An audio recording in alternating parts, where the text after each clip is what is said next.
banjir yang melanda kota Prabu Muli sejak kemarin kini mulai surut. Sejumlah titik yang sebelumnya terendam air berangsur-angsur mulai mengering namun menyisakan genangan di beberapa wilayah.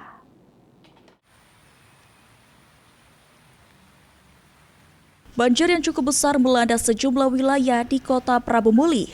Namun hari ini kondisi air mulai surut dan aktivitas warga berangsur kembali normal. Saat ini tampak tinggal sisa genangan air di sejumlah permukiman yang sebelumnya terendam cukup parah.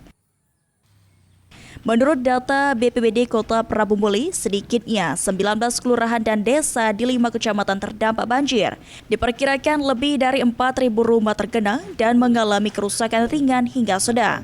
Meski kondisi air sudah mulai surut, warga diminta untuk tetap waspada, terutama yang bermukim di sepanjang aliran Sungai Kelekar, mengingat cuaca masih berpotensi hujan. Alhamdulillah kondisi banjir sekarang di Kota Prabu Muli sudah surut untuk kondisi sekarang. Kalau dibanding kemarin nggak, berapa surutnya? Sudah kembali normal kalau untuk debit air di Sungai Kelekar. Kalau wilayah yang terdampak banjir, Pak? Sepanjang Sungai Kelekar terdampak.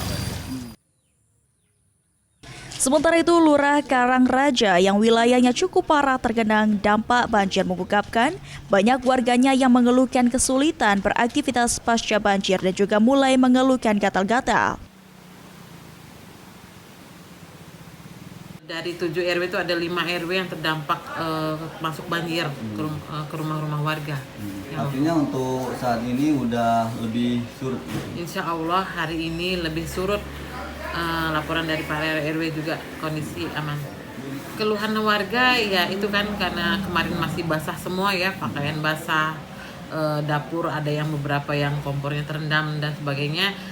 Kemudian juga mereka masih kedinginan dan ada beberapa yang sudah diobati penyakit gatal-gatal sedikit kemarin.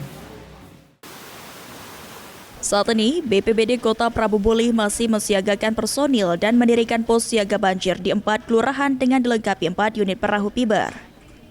Agi Perkasa, PAL TV.